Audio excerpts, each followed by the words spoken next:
On this edition of the program, we have a silly season update, United Reichs, Biden gaffes, and a conspiracy that I heard a lot over the weekend. I'm going to give you my opinion on whether or not Biden is auditioning during these debates. Plus, we have a very nutritious, awesome interview with former Representative Scott Klug.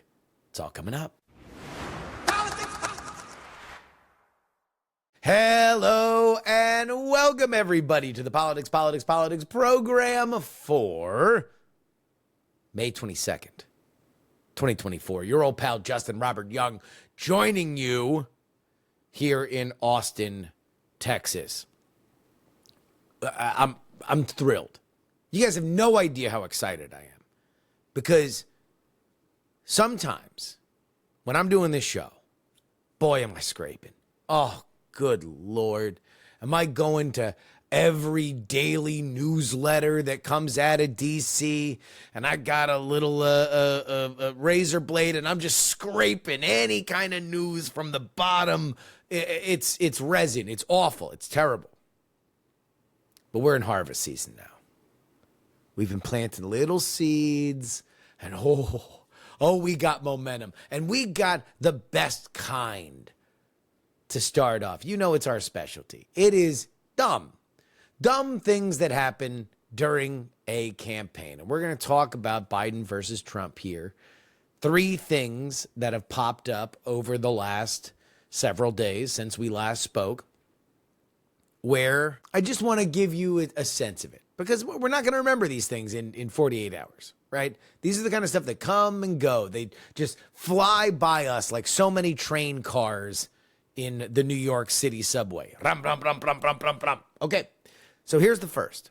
This broke just Monday night. I want to play a video that went up on Donald Trump's social media last night.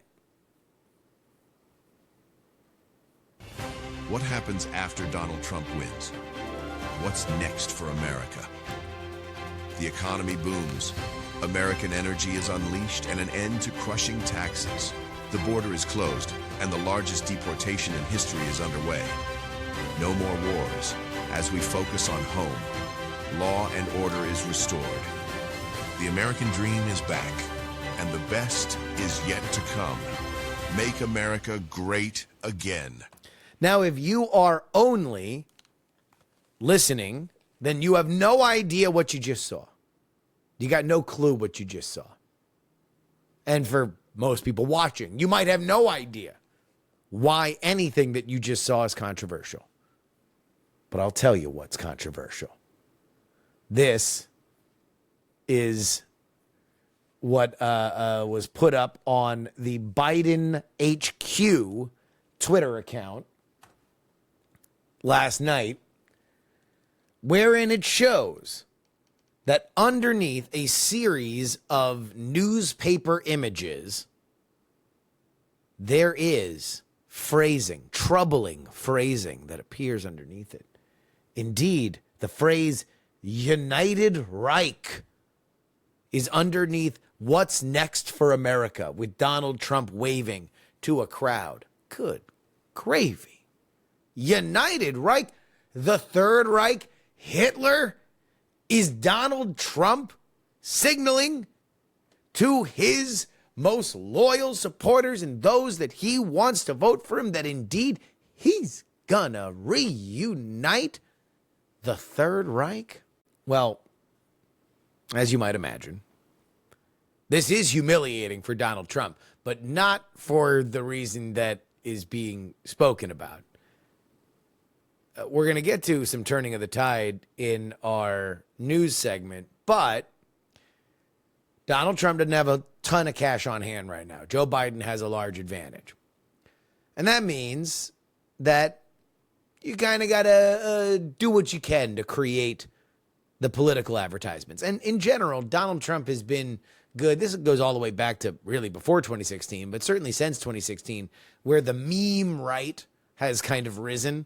So there's a lot of people that are making a lot of various different, fairly low fidelity political messaging videos. So we are told in reporting that came out today that Donald Trump's staffer, a Trump staffer, made this particular video, but we have found where they made it from. I am playing now here for our YouTube folks. Again, youtube.com/politics is where you need to go. But this is a template that you can buy and then edit by putting in your own words and pictures. But the template is a World War II template. So you can see, instead of Donald Trump will, solve all law and order and will make inflation go away, instead the headlines are World War II begins, September 1939. I imagine that you can edit almost every piece of text on here, and at some point, the phrase United Reich was not edited. So war ends here is the is the final thing. That is MAGA in the Donald Trump version.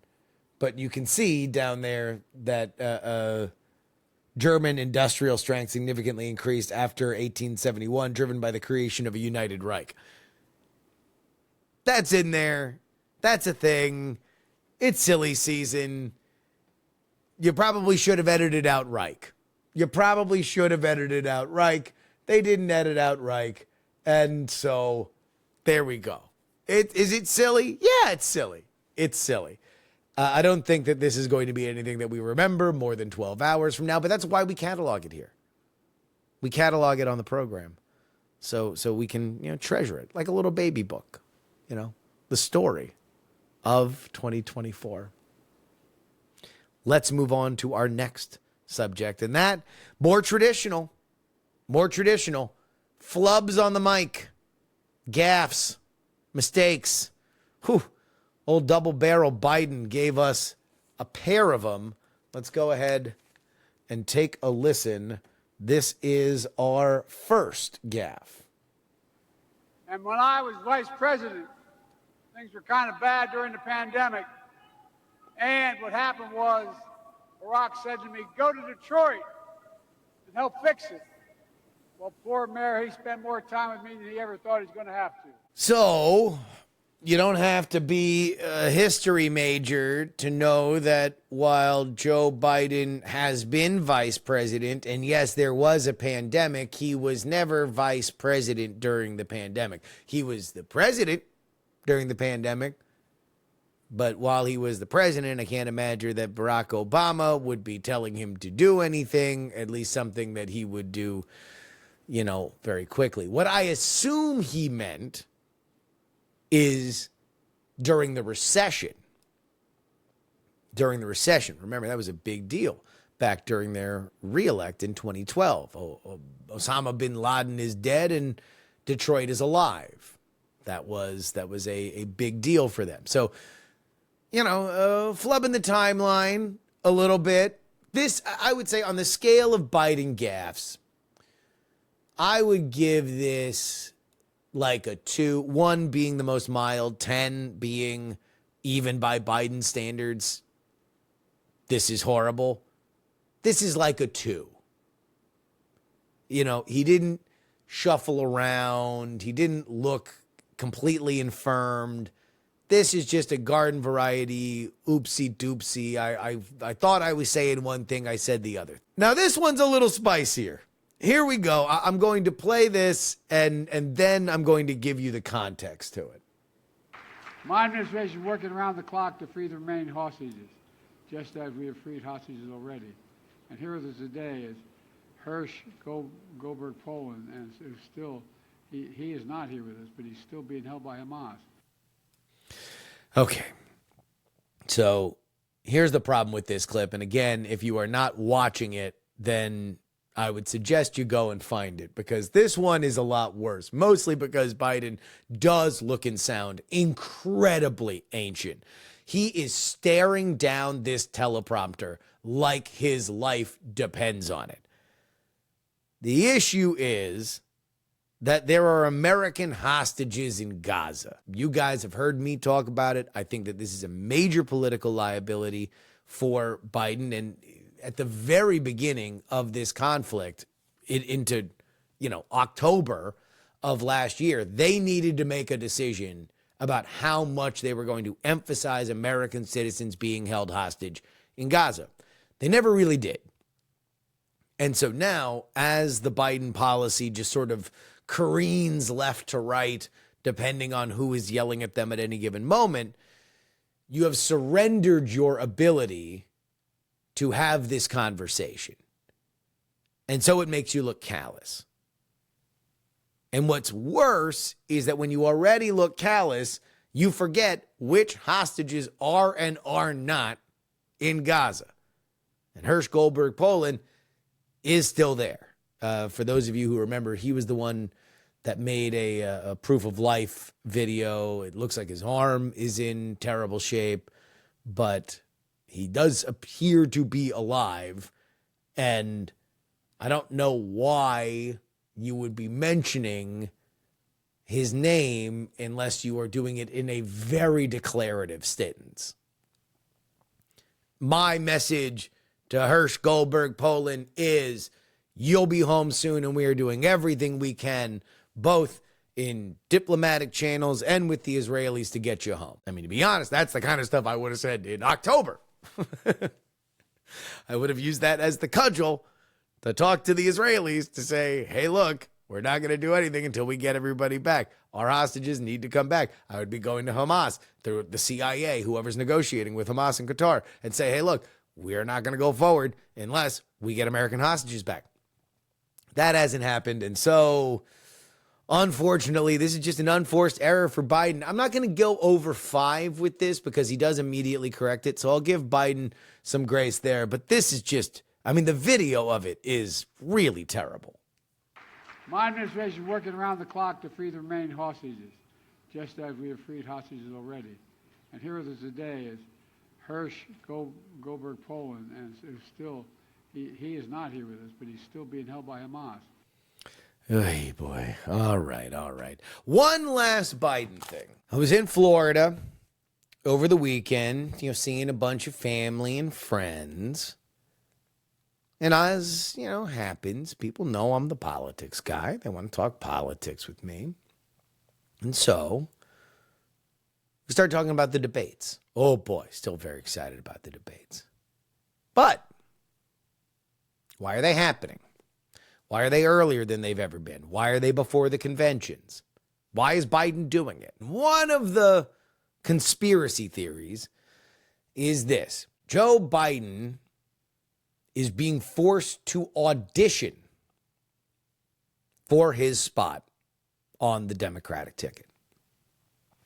Now, you might say, Justin, Joe Biden is the sitting president of the United States. He has already won all of the primaries that he's needed to. He is indeed the presumptive nominee. I would say yes.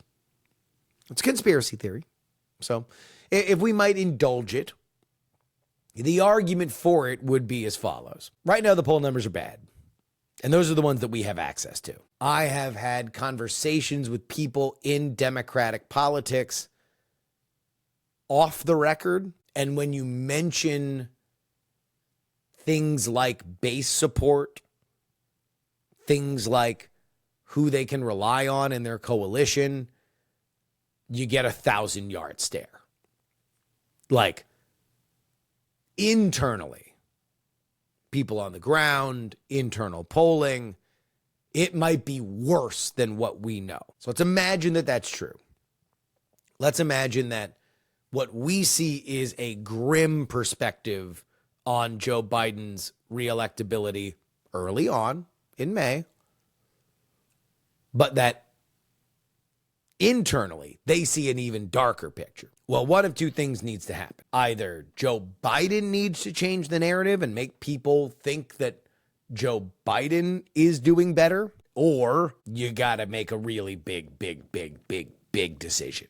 A decision that is not going to be made from strength, that is going to be made from weakness, and you need to do everything you possibly can.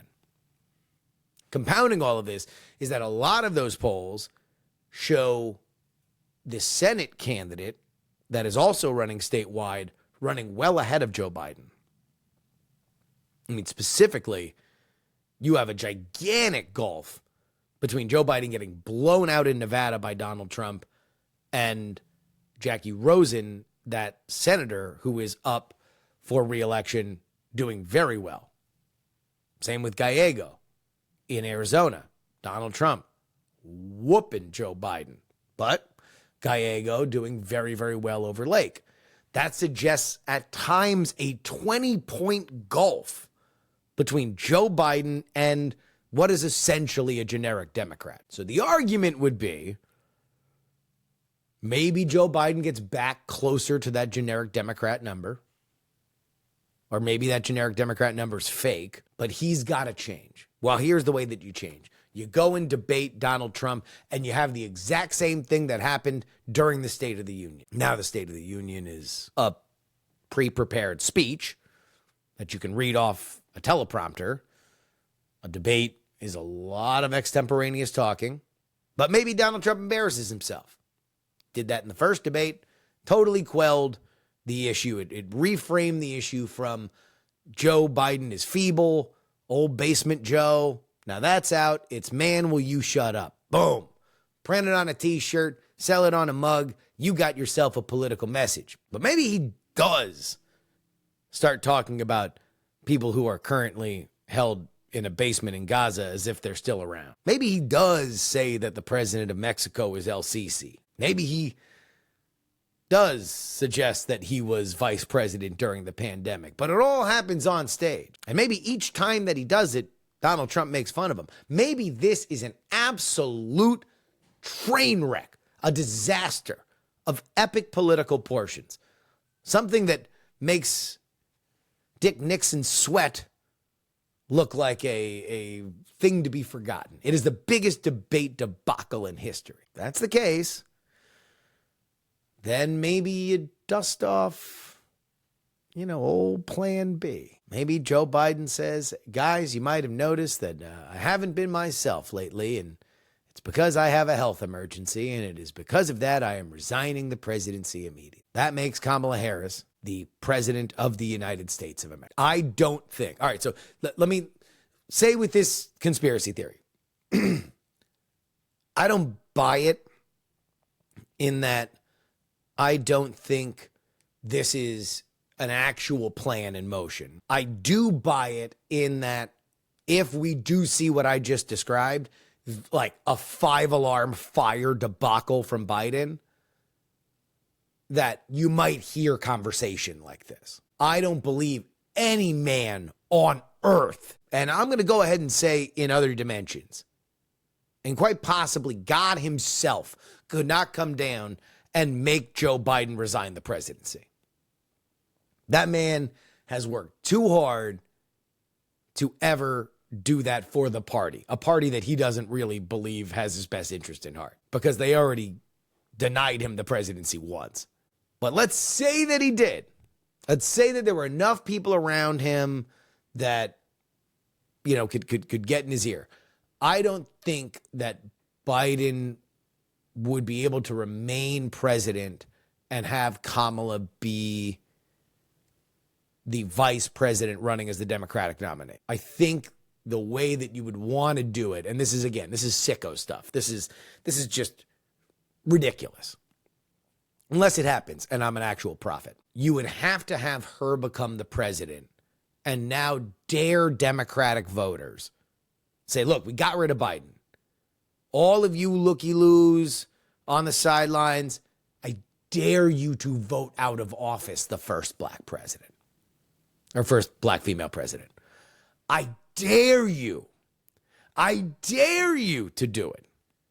I dare you, Atlanta. I dare you, Clark County, Nevada. I dare you, Detroit. I don't care if you love her. You got to vote for her. That would be crazy. That would be insane. I don't think, a lot of people are saying, oh, okay, well, it happened at the convention. I don't think it happens at the convention. I think if we are looking at that kind of disaster and there is just an absolute immolation of Joe Biden on live television that this would progress faster than the conventions. Now, the convention will be the coronation, but I also don't buy it. I don't buy it. I believe that the Joe Biden campaign, which based on all reporting is run by Joe Biden and like 5 people around him. Anybody else that has a high level ranking in the campaign, disregard it. It's Joe Biden and his little kitchen cabinet. They're running everything. They believe with tremendous confidence that all America needs to do is see Donald Trump and Joe Biden next to each other. They'll be reminded that they made this decision once and they made it in his favor. I don't know if that's wise, but it's what we're going to get. This is your update brought to you by TakePoliticsSeriously.com. Guys, we're cooking now. We're cooking. This is happening. We're doing it. It's on. We got some polls that are making people react. We're going to have a reaction to the reaction. Donald Trump is talking about how he's never going to ban birth control. What is going on? What is happening? Well, you need to know. You need to know extra, right? Not only just the 2 shows that we do. You want to make sure that you know on the days where we don't normally do shows. I talked about the president of Iran going down in a helicopter. I mean, here's my commitment to you guys. Here's my commitment to everybody who supports us at TakePoliticsSeriously.com. There was a party, a 75th birthday party for my mom's boyfriend, and simultaneously, the closest thing that we're going to get to a baby shower with all of my family and friends in Florida. And you want to know where I was? I was in the guest room recording a podcast because you deserve it. You, anybody who gives us $3, you go to TakePoliticsSeriously.com for the price of a cup of coffee once a week. If you would buy me a cup of coffee once a week, then you deserve those 2 bonus episodes. Let's go ahead and get to the news that we didn't have a chance to get to here. Here's a question. What the hell is Nikki Haley going to do, huh? Especially about Donald Trump. Some allies believe that she might eventually endorse Donald Trump to avoid totally alienating the Republican base, while some believe that she might even still become a vice presidential pick, despite Trump's recent dismissal. All this because the Associated Press is reporting that Haley and Trump, while they have not communicated in months, there might be some machinations. Now, Haley understands the lay of the land. Some of her supporters, no matter whether or not that they voted for her in the primaries, are going to wind up gravitating to Trump in a Trump versus Biden binary anyway. And Biden's team has spent a lot of time trying to attract Nikki Haley voters. They believe that if they take that leg of the stool out from Donald Trump, then he's not going to be able to stand on it. Meanwhile, former Georgia Lieutenant Governor Jeff Duncan, who is a Haley supporter, has endorsed Biden and hopes outwardly that Haley does not endorse Trump. Now, Haley has laid low recently. Her activities have included reconnecting with family, delivering a speech on foreign policy, and engaging with donors. We'll get to, how this entire thing becomes a story in a second. All while maintaining a cautious distance from Trump. On Trump's side, he did quickly shoot down an article suggesting that Nikki Haley would be a vice presidential pick. How does this story become a story? Because people inside Nikki Haley's camp are talking to reporters. That's why. This is kind of a trial balloon. But I want just so everybody knows, every time that you read a story about Nikki Haley, from here until whenever she makes a decision to either not endorse or endorse, blah, blah, blah, just go ahead, Control F, the word donors. Because if Nikki Haley's people are talking to reporters, the story that they are saying is, we need to make this good for Nikki. Nikki's got a little bit to play with. Nikki can reject Joe Biden. She can go to the convention and she can rip Joe Biden's foreign policy. Feels very comfortable doing that. She can say, when I was ambassador during Trump's last term, here's what we did. And then she can say, I suspect that there will be more of that competent leadership in the future. That's a hell of a convention speech. And it totally pulls the chair on anything that Biden's doing. But she needs to make sure that she gets that slot at the convention. She needs to make sure that Trump is calling off any dogs that he can in terms of her getting attacked. And this is where if I were her, I'd be thinking, you know what, does Nikki Haley get a job? Job for Nikki? Job for Nikki? Now, that might be a lot of requests. But that's why everybody in her orbit is going to make sure that every time that there is an article that mentions Nikki Haley, donors who like Nikki, donors who'd be willing to go along with a Trump endorsement if it meant that in 2028, they got their girl to the front of the line. Just go, whenever there's a Nikki Haley article from here on out, just go ahead and control F donors. The Senate floor is set for action as Majority Leader Chuck Schumer plans to reintroduce a bipartisan border security deal that was previously blocked by Republicans back when it was a sweetener to Ukraine money. The effort is expected to fail, with Republicans viewing it as a political maneuver to support vulnerable Democratic incumbents, largely because it's a political measure designed to bolster beleaguered Democratic incumbents. Schumer acknowledged that not all Democrats will back the proposal. There are progressives who actually straight out don't like it. This is expected from Senators Alex Padilla of California and Bob Menendez from New Jersey, who may or may not even show up. The proposal will almost assuredly not get those 60 votes. But it is the Democratic votes in a failure that is the reason why this is all happening. In fact, John Tester, Sherrod Brown, Tammy Baldwin, Jackie Rosen. Those four. Those are four Democratic senators who are in uphill races that no immigration matters to their voters, and they are desperate to put a commercial on the air tomorrow that says they voted for the toughest border bill in history. That's what they want. That's what they desperately want. It looks like Schumer's going to do it. There we go. Welcome to the rump end of the congressional term. Finally, bad news for Biden on a front that has been very rosy for him up till now. In April, fundraising for the president's political operation decreased month on month, raising concerns given his lagging poll numbers and enthusiasm deficits amongst core supporters. Biden's campaign, along with associated joint fundraising committees and the Democratic National Committee, reported a $51 million intake. Nobody weeps for the number, but it's down from $90 million in March. That was a blowout month. You normally don't see those kinds of months, but this was a drop. It was attributed to fewer post-State of the Union events.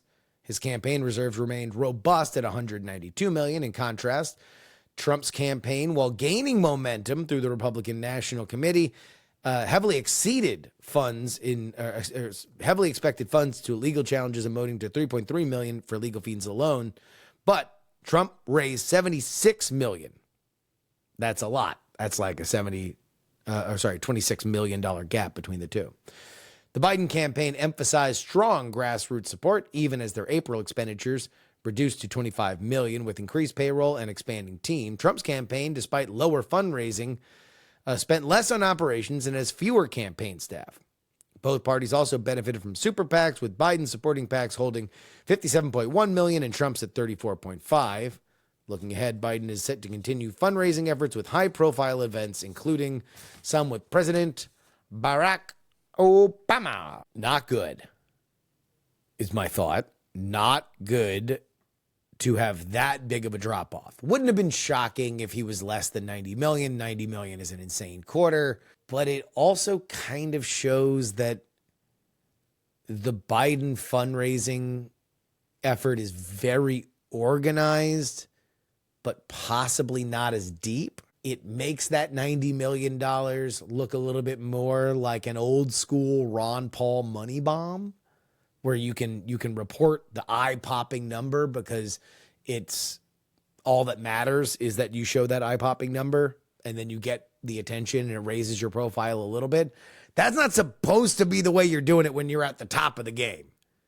When you're at the top of the game, slow and steady can win the race. So if he got a bunch of donors to all donate at the same time so they could pop a big number and show, oh, State of the Union, that was it. Everything's on track for the State of the Union. Everything's rosy after that. You got some good polling. You got some good momentum. We stalled out if you're the Biden campaign. You got to understand that. The fundraising number isn't good, and it's going to put a lot of eyes on the next month's fundraising number. Might be time to call back, talk through this with him. But that's your update. TakePoliticsSeriously.com is where you need to go to get 2 bonus episodes each and every week. 1 on Monday, 1 on Thursday, rain or shine. Now, our interview.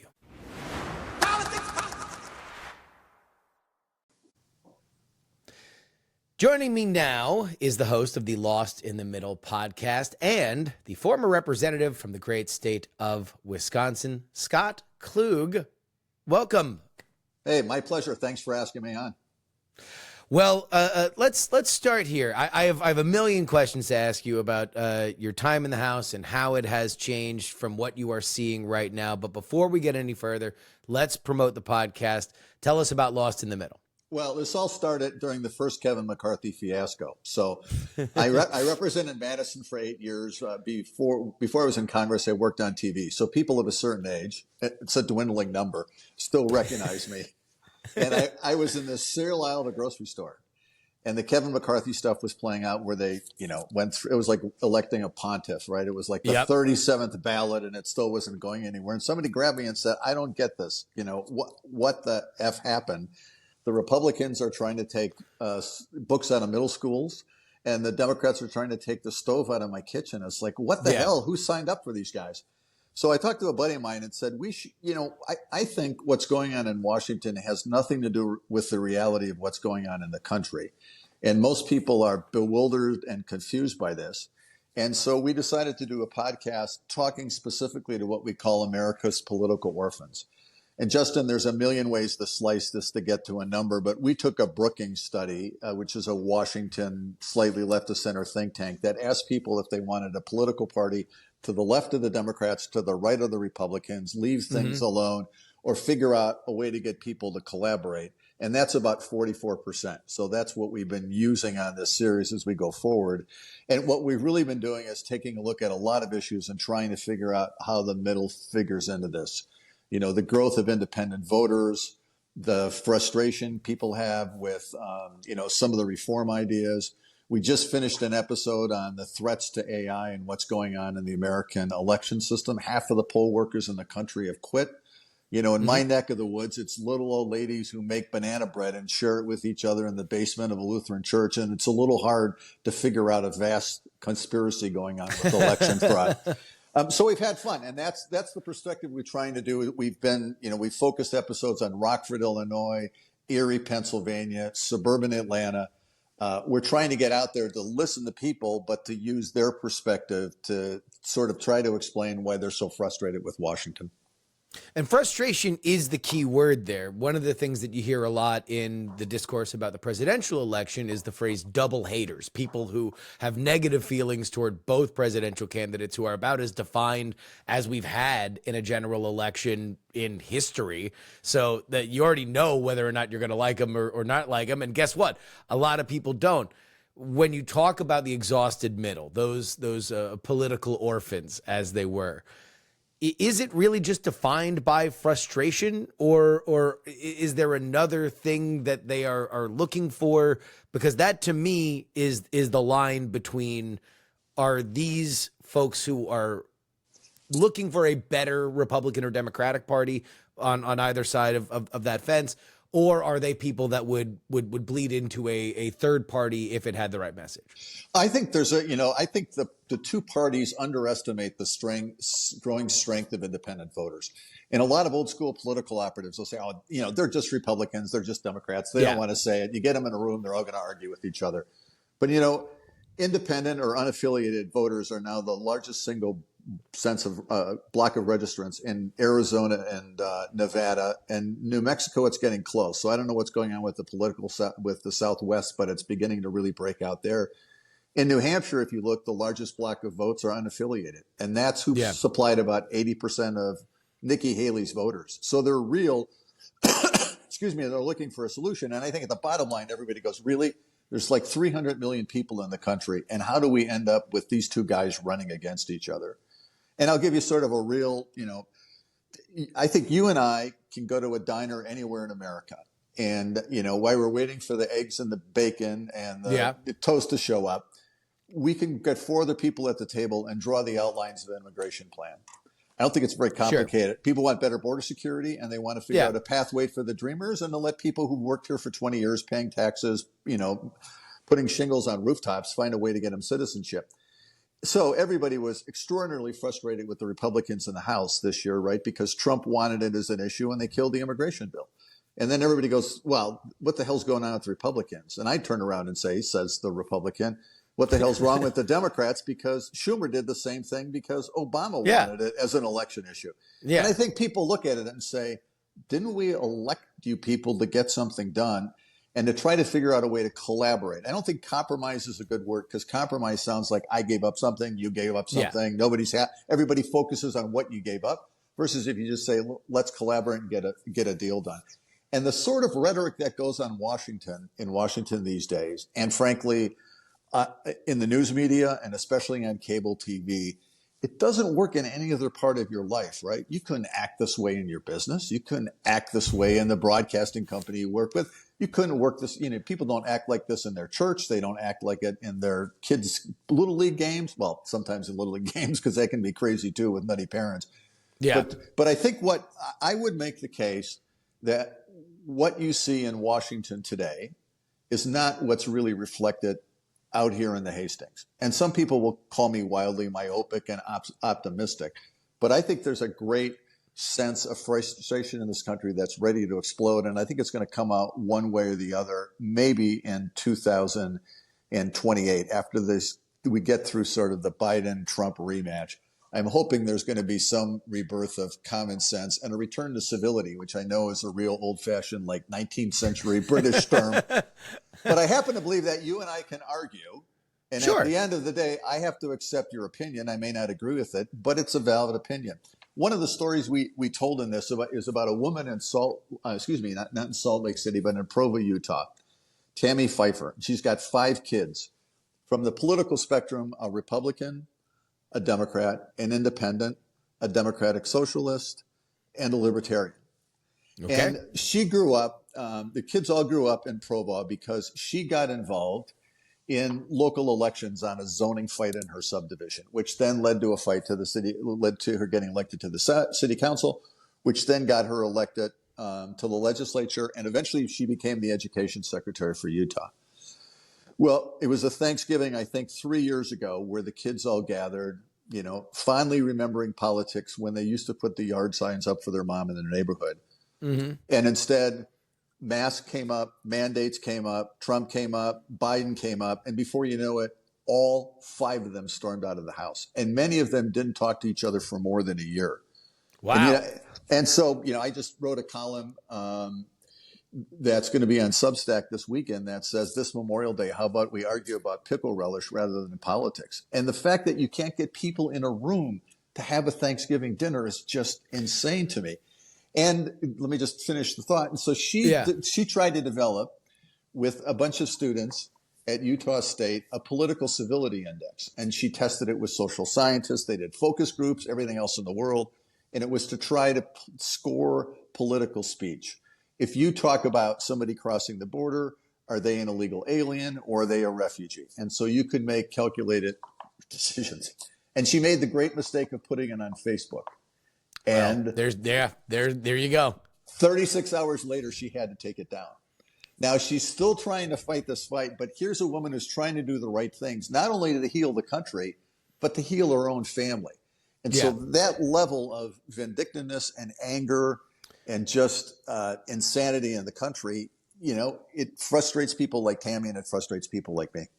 It's something that I've found fascinating, and I'm, in my early 40s, but I still remember a point in which people didn't want to hear me talk about politics. There was a point in which if I started bringing up politics at any point beside an election year, people would tell me to shut up because they found it boring. Now, unfortunately, we are election year hot all 4 years of the cycle. It used to be maybe the nerds would care in the midterms. The normies wouldn't tune in until sometime during the summer. And at that point, everybody gets really hot. You have one awkward Thanksgiving, and then by and large, you can kind of move on. That's not the case. I want to go back, though, Scott, because you were part of a tremendous sea change that happened in the House when you served there, and that was the Republican Revolution back in 1994. A lot of people point to that as a moment where civility took a turn that in some people's eyes it hasn't recovered from. What is your perspective of that process, where a party that was had not been in power for several decades rises up to do it? You have a lot of momentum behind you, but is there a legacy there? Well, there is, but I think you can sort of point fingers in both directions, right? So yes. The Republicans would argue the Robert Bork Supreme Court torpedoing was the beginning of sort of a new level of vindictiveness and anger. And then I was actually on Newt Gingrich's whip team, so I was sort of inside and saw that. And then, people will say, well, it was a much different time there. I mean, the last thing I did when I left office was voting on Bill Clinton's impeachment. So it was not exactly a warm and fuzzy time. But I think what happened is that began to unravel about the same time the media unraveled. And so I often tell people when they say, what happened to the media? I say, it happened with the sale of a used Oldsmobile. And people go, what are you talking about? And the answer is, Craigslist in 1994. Somebody somewhere bought a used Oldsmobile, and it destroyed the American newspaper industry. 40% of revenue that newspapers used to get were from classified advertising. Yep. But at the same time, a guy I used to work with in Seattle TV moved to Atlanta. I got elected to Congress, and one of the first calls I got was from Randy Douthit because he wanted to have me be on Crossfire. And so if you look at Crossfire, I'd sort of circle that because it's the time that political coverage basically turned into sports radio, right? You just want to fight, and that's what the whole thing is based on. So the partisanship, I would argue, broke out in Congress. You could point to Newt, or you could point to the Bork nomination, or you could point to both of them.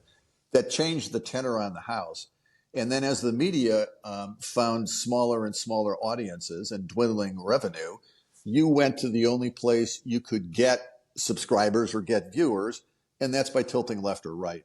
And so I think it's really frustrating for me as sort of an old school journalist guy, tell me the facts, to see what's, I think, very transparently a political slant in both directions, which reinforces the fight that goes on in Washington.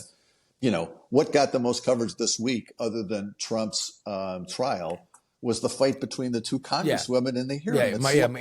Marjorie Taylor Greene and AOC, which is a bait that clicks itself. You cannot create in a lab a more clickbaity clip. Yeah, completely. And back to what is, back to what I was saying early on. I don't think that's how people deal with their folks in school or deal with folks at work. And somehow street theater is now passed for serious public policy. And so, the whole thesis of the podcast is there's a very different America out here that has nothing to do with what goes on in D.C. And we can spend a lot of time, more than you care to or your listeners will, talking about redistricting and why it's a problem. The fact that only 17 districts in the House right now are represented by people who got elected when a presidential candidate of another party got reelected. And so you look back at 2012, Obama had 72 blue dogs, centrist Democrats who helped him pass health care. There's 9 left. And they had a fight after the election in 2022 about changing their name. One wanted to be I don't know what the hell it is, the New Democrats, and the other one still wanted to be the Blue Dogs. And they didn't want to be the blue dogs anymore because it said men, and most of these representatives were women. They weren't old Southerners. They represented places like Hawaii and New York State. And so at the end of the day, they split into two. So you want to talk about how ineffective the moderates are. You can't even hold 9 of them together. I was going to say, and that's an odd number, so that's a challenge if you're going to split in half. Yeah, there you go. And then, I was a member of the Tuesday group, which was the moderate Republicans in the House, which used to meet on Wednesday, which sort of told you everything you need to know about the Tuesday group. But today they've got the same issues, that they keep shrinking. And if you don't have a middle, you don't have the oil, and you don't have a natural coalition for compromise. Well, I'm very glad you brought up the media, because this is always one of my things. I came out of newspaper journalism in that age as Craigslist and all the various different things that a very arrogant newspaper industry decided that was not a problem until they realized that their Titanic had hit the iceberg probably 5 years before they realized there was a problem. But also, one of the biggest things that I see is fundraising. And when you look at the tenor of how things go, you're right. What happened in the House this week or last week was not what people at the Denny's want to have happen between their representative, but it is a lot like my business, which is people on the internet saying the thing that gets the clip, that gets people to go and give them $1 or $2. Small dollar donations are a huge democratization in terms of fundraising, but I think we're seeing some unintended consequences. How do you view that as somebody who used to have to fundraise to run, and certainly as somebody as a whip, you know very, very well that there's a whole organization there. Oh, completely. But, and the problem, again, with the organization, I hate to sound like I keep hitting the same one-note samba, but it's all driven to get people reelected, right? And so when I got sworn in, literally, we're in Statuary Hall. It's this fancy little dinner. There's, I don't know what there were, 24 Republican members when I got elected. It was a small class. And literally they said at dinner that night, congratulations for being here. And you know what your first assignment is when you're in Congress? And it's like, no, I'm not on committees. I don't know, I'm trying to figure out, where the gym and the bathroom is at that point. And the answer was, get back here and get reelected. So I was a term limit guy. So I said no more than 12 years, and I only served 8 years, and then I quit.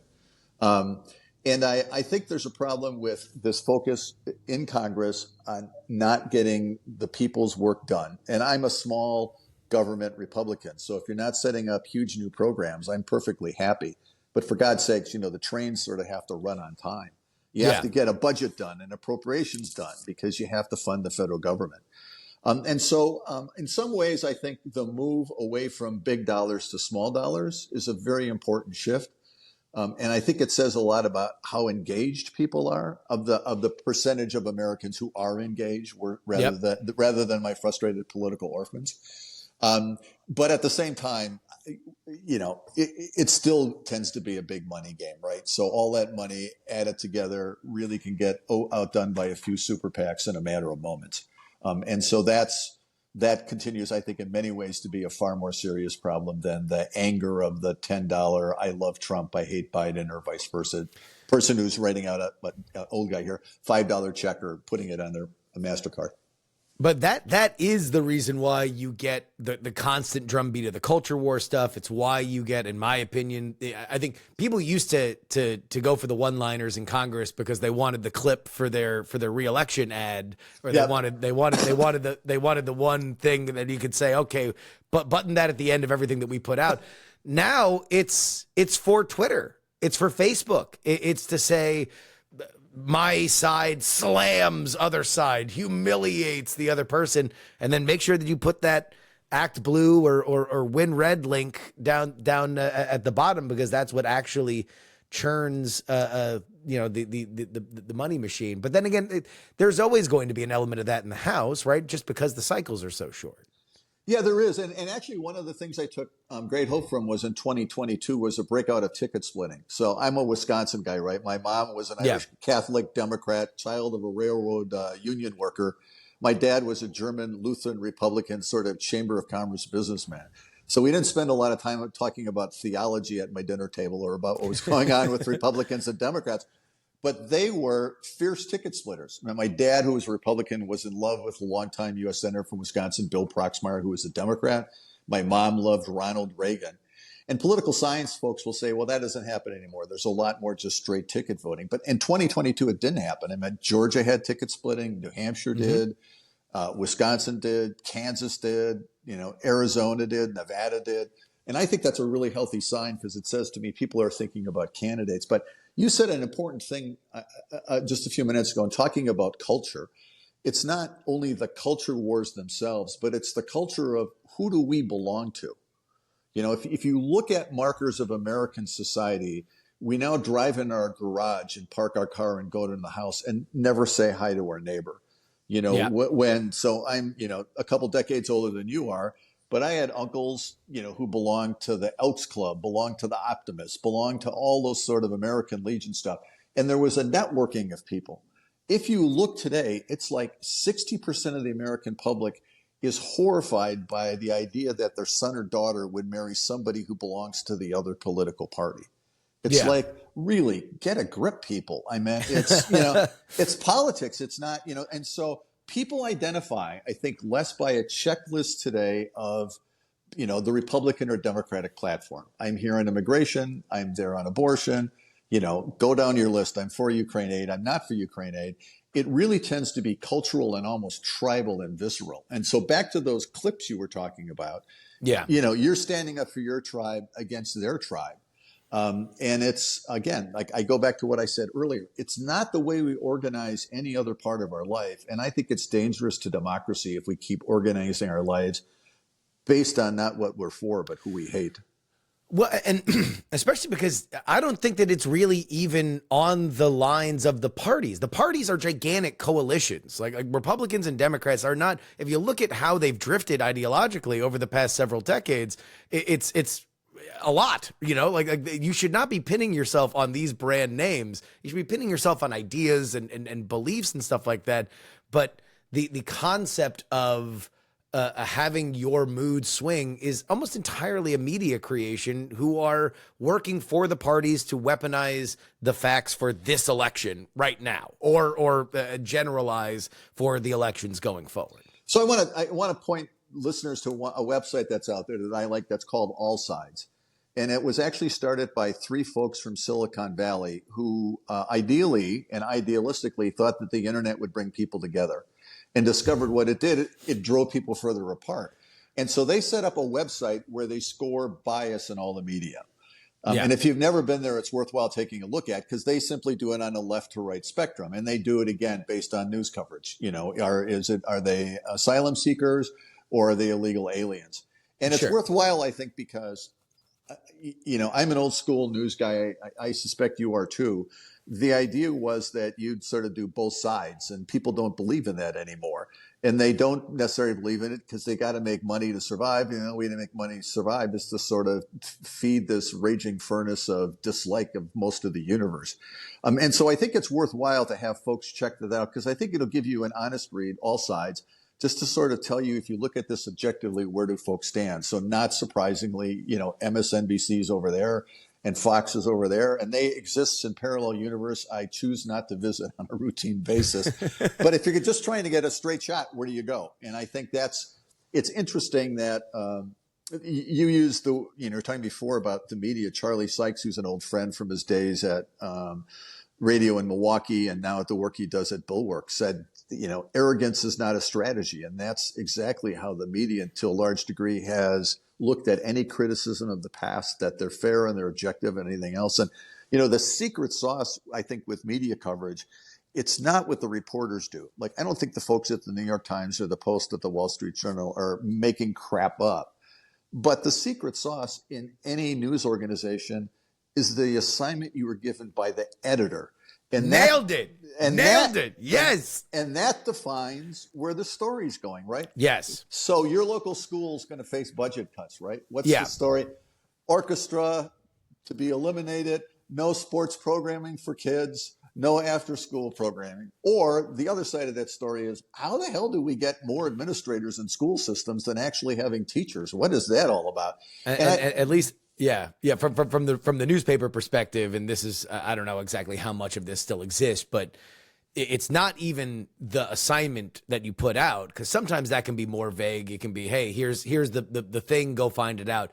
It's where you get sent back after you bring your first draft in. Hey, get these extra quotes from this person, go call this person, get a quote. That's where you tend to get the lean. That's where you tend to get the idea of the editors. I think that there's way too little criticism for assignment editors in our modern media landscape, because there's not a lot of them left. We've flattened out a lot of the structures in terms of writing and producing stuff. Less and less people are doing it, but the people that are should be the best practitioners of it. And boy, and I think we would be in agreement they are not. Well, and I think it trickles down from the publisher, right? Because they look at the subscription numbers and they know what the clicks and bait through. So, I mean, I remember years ago, so I went to Northwestern's journalism school, and I'm still on the board. And we went through a tour of the Washington Post, which was interesting to me. And this would have been when the Post moved into its new headquarters, which has probably got to be, 7, 8, 9 years ago. And you went in, and I'm thinking old school news and everything else. It's a whole series of monitors. And what the monitors are doing is people are watching what else is on the other social media. So it's not just here watching what NBC's covering. It's watching what's trending on Twitter and what's trending on this. And so it becomes a loop, right? If you write about something that starts to trend, then that's the take. I'm going to either for or against it to get it going. And so I think that I understand why it's happening, because newspapers and cable networks are having a hard time surviving. But it's not been good for the country. Well, we like to do on this show is not define ourselves on a left and right spectrum, but rather define ourselves on how correct we are about the races that are happening. The best, what I can do is by my whatever skills I have, look at the races, look at the polls, look at the stuff that's going out there, look at how the campaigns are behaving, and take a guess, an educated guess as to what's happening and what's not. I would be remiss, Scott, if somebody who has spent so long in Wisconsin politics, if I did not ask your opinion about some of the races that are happening, including Tammy Baldwin, who succeeded you in your seat in the House. She is running in the Senate with a credible Republican challenger. And then, of course, you have Biden and Trump at the top of the ticket. Start with either one of them. What is your read on it? Well, I mean, the headline is razor thin, right? It's the way it's going to go. There's a couple of trends for your political junkies about changes in the state's movement. It's interesting. People don't always think about realignment, right? New England used to be somewhat Republican. Now it's solidly Democratic. Meanwhile, Arkansas, Georgia, Alabama, Mississippi try to find a Democrat. It's tough to do. So in Wisconsin, you actually see this movement within the state. And so the big block for Republicans that was crucial are a series of suburbs around Milwaukee. It's almost parallel to what's going on in Atlanta now, right? The suburbs in Atlanta used to be very Republican. They're now very purple. The suburbs around Milwaukee used to be very Republican, and they're trending more and more purple. And it's a lot of suburban women, and they're not fans of Trump personally, and they're not fans of a lot of the Republican social issue stuff, especially on abortion. So that's an advantage to the Democrats. And it's been interesting to see where it trends. Wisconsin people don't realize actually did not vote for Trump in the primary. They voted for Ted Cruz. And that was in part because a lot of folks around the Republican infrastructure, including then Governor Scott Walker and Charlie Sykes, who was a radio host in Milwaukee, were not fans of Trump, and they pushed Cruz as sort of the alternative. It may not have been the choice I would have made, but at least I can say they pushed him in another direction. So now what's also happened is Madison, which I represented for years, had been very, very Democratic. I think a lot of the Democrats around here sort of felt that the same way that, the Muslims in the Holy Land did when the Crusades arrived. It's like, who is this guy and when the hell is he going to leave? So Madison has become not only more Democratic, but a lot of high-tech industries and a lot of college kids now who are more left of center than they'd been when I was in, which was sort of a brief Republican bubble around here. So good news for the Democrats in Milwaukee, good news for the Democrats in Madison. The answer is the whole rest of the state is Republican. And the northwestern corner of the state, for people in a map, if you can see Wisconsin, which is, sort of a mitten, is when you get in the northwest corner of the state, sort of Minneapolis and then north up the Mississippi River to Lake Superior, I think is the third most pro-Trump congressional district in the country. I have a lot of arguments with my Republican friends about whether Donald Trump really got robbed of the election in 2020. My answer is if Trump had simply gotten the votes that all the Republican congressional candidates had gotten, he would have won Wisconsin by about 30,000 votes. So if there Yeah. was election fraud going on, it was a very discreet election fraud because it only happened in one line. So so why we have a pretty strong history of ticket splitting, which I talked about. I think in presidential elections, whoever's going to win the White House in Wisconsin is going to win the Senate race. Tammy may have the ability to swim upstream a little bit. She and I don't have very close alignment on a lot of political issues, but she has tremendous congressional service, which counts for a lot. And so if any embattled Democrat in the country can swim upstream and get elected in a ticket split, it could be Tammy. But I think, unfortunately, it's just going to be, like Ohio, like Wisconsin, like Nevada, like Arizona.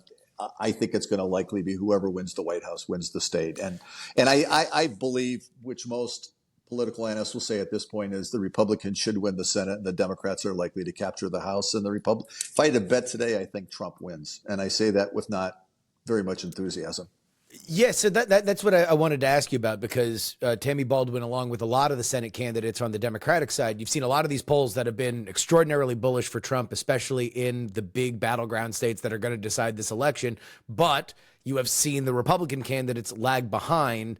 A lot of smart people that I've listened to said, well, let's see how that survives the summer. Nobody, especially somebody as polarizing as Trump, if he's in the high 40s and low 50s in some of these battleground states, it's going to be really hard for a Democrat to win in a ticket splitting situation. You're saying if anyone can do it, it's Tammy, but that would be the wind at the back for Hovde right now. Yeah, and there really are no competitive House seats this time out in the state. So it'll be, the Democrats will have two and the Republicans will have the rest in the state.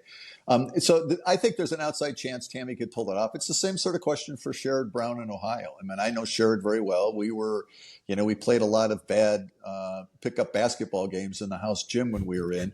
But he's somebody else like Tammy that I think Sherrod sort of has this pulse on a part of the state. As it's hard to make the case these days that Ohio is a battleground state. I mean, DeWine got elected by 66% of the vote. Ohio demographically is more Republican than California's Democratic. I mean, Newsom only got 58% and DeWine gets 64%. So the number of true battleground states keeps shrinking. But I think Wisconsin will go down to the wire. And if you made me put, one of my three boys' lives on the line, and I don't remember which one I like in any given day, I think the question gets to be, I would think Trump has the edge right now. But, we're in the first quarter of the first NFC game in the playoffs, and it's a long way to go. You got to get through the convention. I think the convention in Chicago, while I'm not a Democrat, I think I may just want to go, and as I did in Philadelphia in 2000, and sit on the roof of a car with the cops and watch the demonstrations go on, because it's going to be, talk about street theater, and they'll be playing reruns of whatever that Netflix series is about Chicago. About 1968. About 1968. I think it's going to be really ugly, and that's going to be the challenge for the Democrats, because this is a precursor to who runs the party after Biden leaves.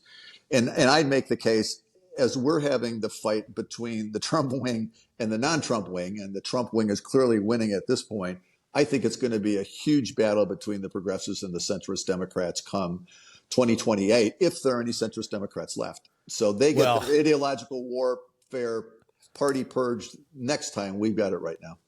I think if Biden loses, especially considering all the warning signs that were there at the end of last year and his decision to run, I think this will be a generationally defining game of finger pointing on the Democratic side. Real quick, I know we're over time, but I do want to ask you about two different things. Number one, the idea of the racial realignment that we are seeing in the polls right now, it would obviously be a huge factor in states like Wisconsin. It's hard to look at the numbers right now and think that they're going to be realistic, because they are so dramatically different than what we even saw 4 years ago with Black and Hispanic support for Trump specifically. Right now, as we sit here in the end of May, do you buy those numbers as an old political hand? I was going to say an old political hack, which is what you're going to say, which is applies as well. I think you have to look at the Latino drift based on where you're looking in the country. So Okay. if you look at how Republicans lost California, it's when Governor Pete Wilson in the mid 90s, at about the same time George Bush was getting reelected and sort of ending the Democratic monopoly in Texas. Wilson is at the end of the Republican majority in California when he runs against providing any kind of public health services to illegal aliens and to migrants. So California Latinos are still overwhelmingly Democratic.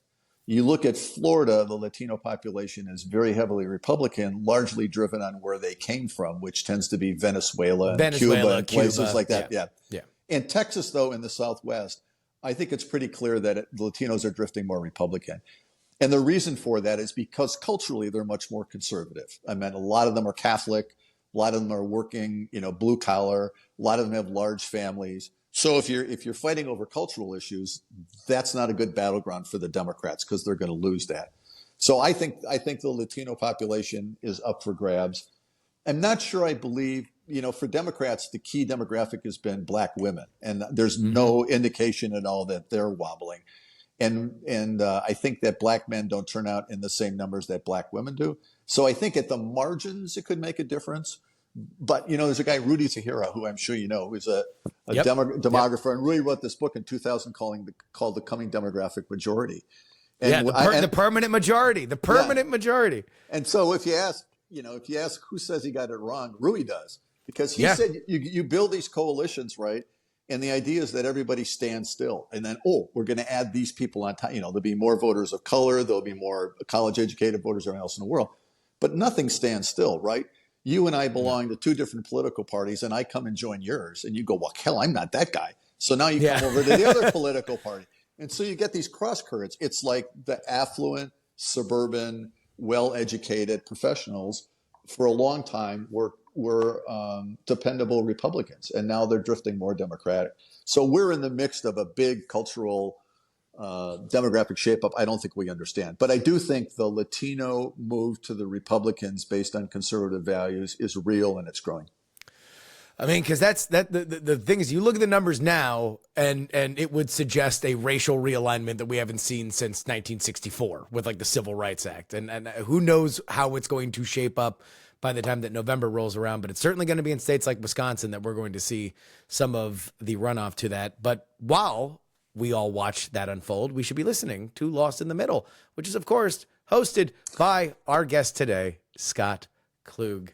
Thank you so much for joining us. It is always a pleasure to talk to somebody as knowledgeable as you and who's been on the inside.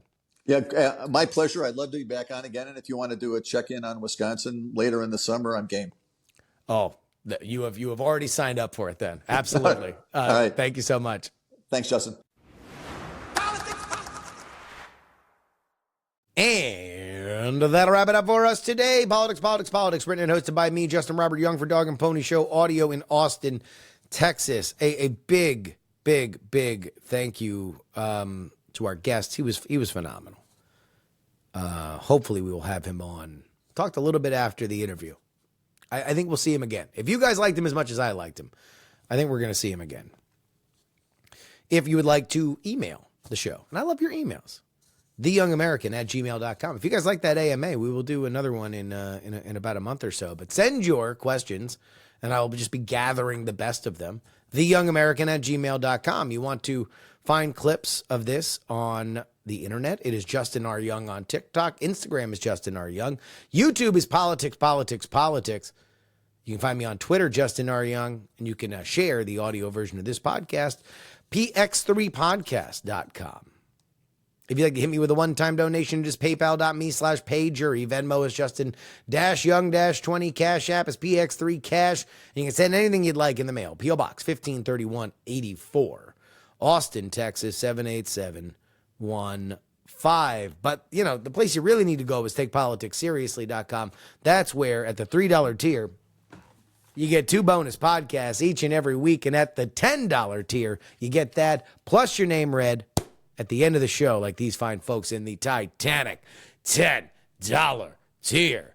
Sugar Brady, Sam, John, Niemeister, Edwin, invoke Gloria Young for King of the New World Order, Brian, Edison, Jeremy, a dog named Checkers, Sarah Jeannie, Matthew, Dr. G, Shad, Chill, Dustin, Brad, D Laser, Nick, just another pilot, Middle-aged Mike, Utah, Jimmy Montana, The Jen, Alo, D Reilly, Andrew, Lisa, Fat Tony's PJs from New York, Devon, the CFP, Gloria, Gray Zone, Peapod, Jay, Neil, John, DP4 Bongo, Neil, His Nerdiness Charles, Audrey, Stole Adler's Spot, Darren, Idris Erzlani and Berkeley, Stephen, Pneumatic Terran, Molly's Delightful Demeanor, Adam, Chief Andy, Robert, Casey, Paul, and Blue Front, and the Lenina. You want to join their ranks? Only one place to do it. TakePoliticsSeriously.com.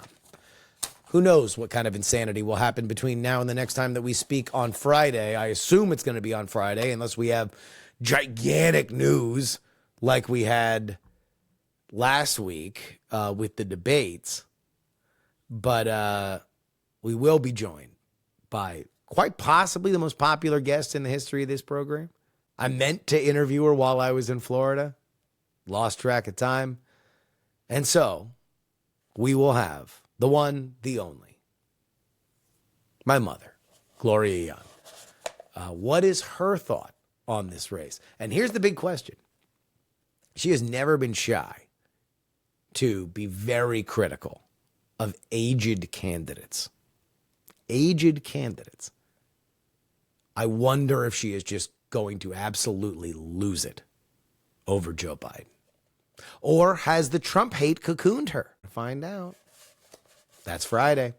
Till then, this is your old pal Justin Robert Young saying, some shows talk about politics, others talk about politics, and still more discuss politics. But this is the only show that dares discuss. Oh, 3.